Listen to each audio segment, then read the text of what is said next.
সেই দিনটা ছিল এই দস্যি দামালটার জন্মদিন। আমার মাকে ছোটোবেলায় আমাকে যেভাবে জন্মদিন পালন করতে দেখেছি, আমিও বুমবুমের জন্মদিনটা সেইভাবেই পালন করি।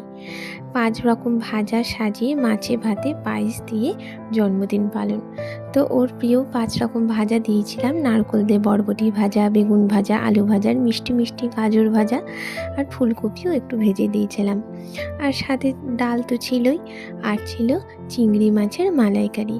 এই প্রথম ও চিংড়ি মাছের মালাইকারি খেয়েছিল, দেখে এত খুশি হয়েছিল, এত গোটা গোটা চিংড়ি দেখে। আর পায়েস তো ছিলই, আর সব থেকে প্রিয় ওর চাটনি। তো থালা সাজিয়ে নিয়ে গেছি, দেখে তো খুবই খুশি হয়েছিল, কিন্তু শেষে করলো কি, চাটনি দিয়েই প্রথমে ভাত খেলো। যেটা সবার লাস্টে খাবার কথা, সেটাই প্রথমে ভাত দিয়ে মেখে খেয়েছিল।